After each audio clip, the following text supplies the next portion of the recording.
जय गुरु जी, शुक्राना गुरु जी। जय गुरु जी आंटी जी, जय गुरु जी संगत जी। मैं दिल्ली से गुरु जी की प्यारी बेटी बोल रही हूँ। मैं आज अपना शुक्राना सत्संग शेयर करना चाहती हूँ। मुझसे यदि कोई भूल हो जाए तो मुझे माफ़ कर देना गुरु जी, माफ़ कर देना संगत जी। मैं अपना सत्संग गुरु जी के मंत्र जाप से शुरू करना चाहती हूँ। ओम नमः शिवाय, शिव जी सदा सहाय। ओम नमः शिवाय, गुरु जी सदा सहाय। संगत जी, आंटी जी, मेरा शुक्राना सत्संग यह है कि मैं अप्रैल 2025 में हिमाचल अपने हस्बैंड अंकल के फ्रेंड के बेटे की मैरिज अटेंड करने गई थी। उसमें मैं अपना गोल्ड लेकर गई थी पहनने के लिए। जब हम वापस आने लगे सफ़र में तो मैंने अपना गोल्ड उतार कर पर्स में रख दिया। हम रात में घर पहुँचे, बहुत ज़्यादा थक चुके थे। मेरी बेटी जो अभी केवल 1.5 साल की है, उसने मेरे पर्स से, पपेट वाला पर्स था, उसे मेरे पर्स में से निकाल लिया खेलने के लिए। तो मैंने देखा तो मैंने अपने हस्बैंड अंकल को बोला कि ये पर्स इसको किसने दिया है, इसमें तो गोल्ड रखा हुआ है। तो मैंने अपने हस्बैंड अंकल से बोला कि इसे आप ना अलमारी में रख दो। तो मैंने उस गोल्ड को अलमारी में ऐसे ही रख दिया। ना मैंने उसमें उसे जो है ड्रॉर में रखा, ना मैंने उसे बिल्कुल संभाल कर रखा। मैंने ऐसे ही, मेरे पास वो है पाउच वाला, वो है, उसके अंदर भी नहीं मैंने संभाल के रखा, मैंने ऐसे पाउच के ऊपर ही रख दिया। तो मैं उस गोल्ड को रख के भूल भी गई। तो मुझे ऐसा लगा कि जैसे मैंने और अपना गोल्ड जो यहाँ रखा हुआ है मैंने उसे संभाल लिया होगा। मेरी अलमीरा में लॉक भी नहीं है और मेरी अलमीरा कभी भी जल्दी से मैं उसे खोल कर भी कभी भी छोड़ देती हूँ। मेरे घर में मेड भी आती है। जब मेरी मेड के आने का समय होता है संगत जी, आंटी जी, तब मेरी छोटी 1.5 साल की जो बेटी है वो नहा धोकर उस समय सो रही होती है। तो तब मैं उस रूम को बंद कर देती हूँ। मैं बाहर ड्राइंग रूम में बैठ जाती हूँ और मेड अंदर छोटा सा बल्ब जलाकर सफाई करती है। विश्वास वाली है, तभी मैंने कभी भी उनके पीछे खड़े होकर सफाई नहीं करवाई। ना ही ये सोचा कि अलमारी में ऐसे ही गोल्ड रखा है, पैसे रखे हैं, कहीं मैं चुरा ना ले। बहुत टाइम पहले से ही गुरुजी का मैसेज आ रहा था, तेरी काम वाली कुछ गड़बड़ कर रही है, पर मैंने कभी भी उस पर शक नहीं किया। संगत जी, मैं पहले घर का सारा काम खुद ही करती थी। जब मैं प्रेग्नेंट थी तब भी मैंने कोई मेड नहीं लगाई थी, मैं खुद ही सारा काम करती थी। पर जब मेरी डिलीवरी हुई तो मुझे मजबूरी में मेड लगानी पड़ी और मैंने जब से मेड लगाई तभी से मैं बिस्तर पर बीमार ही पड़ी हूँ। मुझे लगा कि कमज़ोरी की वजह से ऐसा हो रहा है, पर वह जब गांव जाती, उनकी बेटी जब घर का काम करती, तब मैं बिल्कुल ठीक रहती। पर जब वह गांव से आती और मेरे घर में जब वह काम करने आती तो पता नहीं संगत जी मुझे क्या हो जाता कि मैं बिल्कुल बिस्तर से उठ ही नहीं पाती थी। और जब वह सफाई करके चली जाती थी तब मुझे पता चलता था कि सफाई हो गई और तब मैं उठती थी दरवाज़ा बंद करने के लिए। उनकी आर्थिक स्थिति भी ठीक नहीं थी, उन पर बहुत कर्ज़ा भी हो रखा था।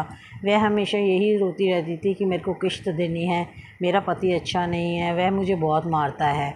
वह मुझे सभी कुछ बताती थी। मैंने उसे गुरुजी के बारे में बताया। मैंने बोला छतरपुर में गुरुजी का एक बड़ा मंदिर है, वहाँ पर जाओ, सब ठीक हो जाएगा।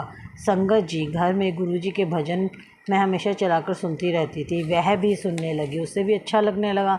वह भी बोलने लगी, गुरुजी के बारे में पूछने लगी। तो वह बोलने लगी मुझे भी गुरुजी के भजन जो है वो इसमें मोबाइल में मुझे भी उसको डाउनलोड करके दे दो। मैंने बोला ठीक है। एक दिन उसके पति ने उसे बहुत मारा, वह बहुत रो रही थी, उससे बहुत दर्द भी हो रहा था। मैंने उसे गुरुजी का चंदन तिलक लगाया, उसका दर्द ठीक हो गया। तो जब भी उसे पेन होता, वह, उसका पति उसे मारता तो वह बोलती दीदी मुझे तिलक लगा दो। मैंने बोला कि तुम गुरुजी का छोटा सा स्वरूप अपने घर में ले जाओ और जब भी तुम्हें कोई प्रॉब्लम हो यह तिलक अपने आप को लगा लो और उनके सामने जो है जल प्रसाद भी रखो। वह जल प्रसाद खुद भी पियो, अपने हस्बैंड को भी पिलाओ, एक दिन आपका हस्बैंड बिल्कुल ठीक हो जाएगा। तो मैंने बोला, एक दिन मैंने उसे बोला कि चलो बड़े मंदिर चलते हैं। वह बोली ठीक है, मुझे भी ले जाना। ऐसे में मैं उसे बड़े मंदिर ले गई। वह भी गुरुजी को मानने लगी, सत्संग सुनने लगी। उसकी बेटी की फार्म हाउस में मेड की जॉब लग गई। मैंने बोला गुरुजी का शुक्राना करो। संगत जी, उसकी जॉब गुरुजी ने सुल्तानपुर में फार्म हाउस में लगवाई थी। मैंने बोला यह सिर्फ गुरुजी का ही चमत्कार है। जय गुरुजी, शुक्राना गुरुजी। सुल्तान में गुरुजी का छोटा मंदिर है संगत जी, क्योंकि वह भी गुरुजी को मानने लगी थी। मुझे लगा वह गुरुजी को मानती है तो वह ऐसा कुछ कर नहीं सकती। संगत जी, मैंने अप्रैल में अपनी अलमारी में गोल्ड रखा था। मई में मुझे किसी मैरिज पर जाना था, मेहंदी की रात थी, तो मैंने सोचा गोल्ड पहन लेती हूँ। पर संगत जी, वह गोल्ड मुझे मिल ही नहीं रहा था। मैंने सोचा कल मैरिज है, आज लेट हो रहा है, आर्टिफिशियल ही पहनकर चली जाती हूँ।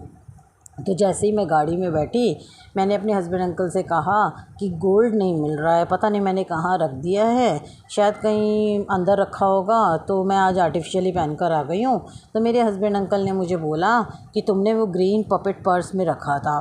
तो संगत जी, मैं तो यह भी भूल गई थी कि मैंने उसको, अपने गोल्ड को उस पपेट पर्स में रखा है।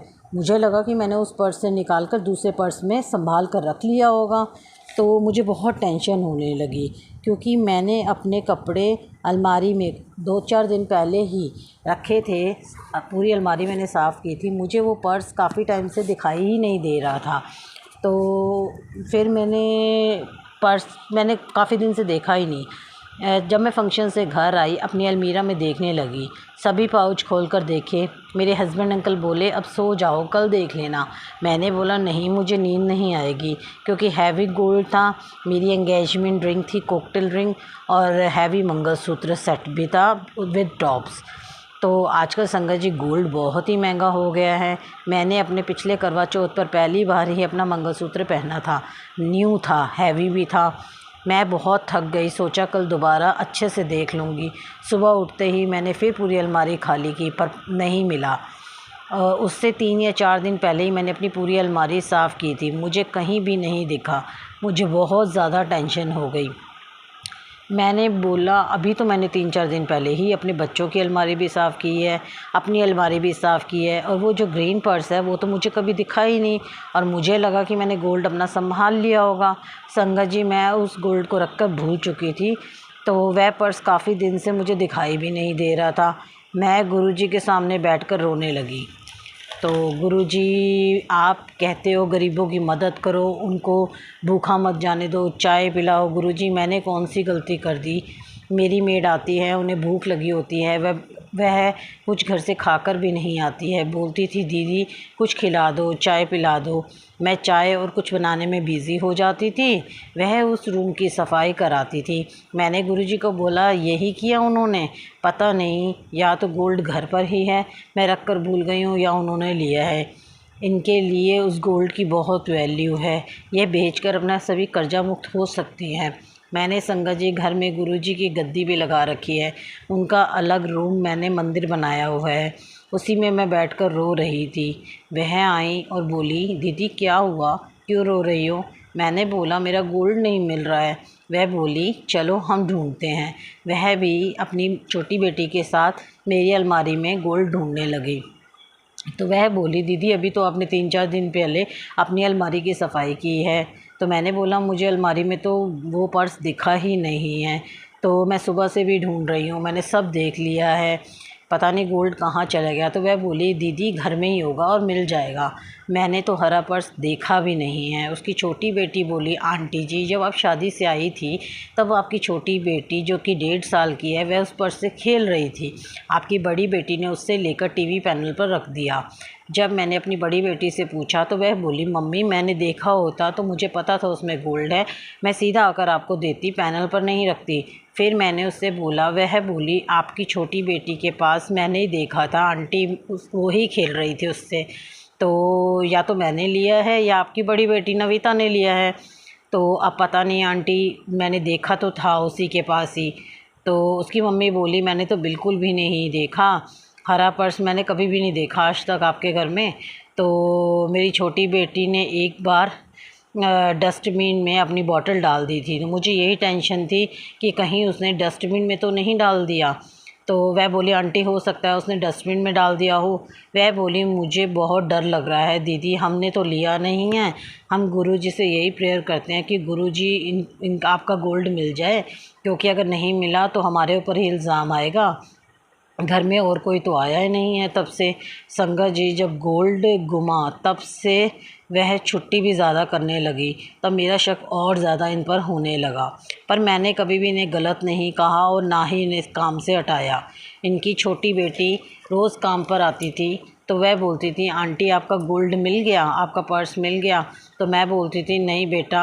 मैंने उसको बोला कि बेटा देख लो, आप गलती से, क्या पता सफाई करते हुए आप गलती से अपने घर ले गए हो, आपको पर्स अच्छा लग रहा हो। मैंने कहा बेटा अगर आपको पर्स अच्छा लग रहा है तो मेरे पास ऐसे 3 पर्स हैं, मैं आपको सारे पर्स दे दूँगी, पर प्लीज़ अगर आप गलती से ले गए हो तो उसमें मेरा गोल्ड है वो वापस कर दो, उसकी बहुत ज़्यादा कीमत है। वह बोली, आंटी हमें पता है, हम अच्छे से अपना घर भी हमने देख लिया है, हमें दोबारा अपना घर देख लेंगे, अगर मिल जाएगा तो मैं पक्का हम आपको दे देंगे, पर हमने नहीं लिया है। तो गुरुजी का मैसेज भी थोड़े दिन पहले ही आया था कि तेरा गोल्ड गुमने वाला है, पर मैंने उसको इग्नोर कर दिया। तो मैं रोज़ अमृत वेले में उठकर गुरुजी से बोलती थी, गुरुजी मेरा गोल्ड दिला दो प्लीज़, उसमें मेरी एंगेजमेंट रिंग भी है जिसे मैं खोना नहीं चाहती। गुरुजी बोले जो हो गया कोई बात नहीं, और आ जाएगा। मैंने बोला मुझे मेरा गोल्ड दिला दो प्लीज़ गुरुजी, मेरी क्या गलती है, मैंने इन पर इतना विश्वास किया। समर वेकेशन स्टार्ट हुए, मेरी छोटी सिस्टर के बच्चे रहने आए हुए थे मेरे घर में। मेरी छोटी सिस्टर जो है वो वर्किंग है, तो मैंने उससे बोला कि एक दिन की छुट्टी लेकर आ जाओ, एक तो संडे ही है, मंडे को एक छुट्टी ले लेना जिससे हम जो हैं बड़े मंदिर जाएंगे। तो वह संडे को दोपहर को मेरे घर में आई और संगत जी हम संडे को बाहर डिनर पर जा रहे थे। तो मैंने अपनी सिस्टर से बोला कि मेरी कोई ड्रेस पहननी है, तो वह बोली हाँ मैं तो एक ही ड्रेस लेके आई हूँ, जो कल मैं बड़े मंदिर जाऊँगी तो मैं पहन के जाऊँगी, तो अपनी मुझे कोई ड्रेस दे दो। तो मैंने उसको पहनने के लिए अपनी उसकी ड्रेस निकालने लगी पाउच से, तो संगत जी बिलीव करना कि वह पर्स उस ड्रेस पर ऐसे रखा हुआ था जैसे गुरुजी ने उसे वहाँ पर रखा हो। जय गुरुजी, शुक्राना गुरुजी। तो मैं उसे पाकर इतना खुश हुई, मेरे हस्बैंड अंकल भी वहीं लेटे हुए थे, वह भी बहुत खुश हुए।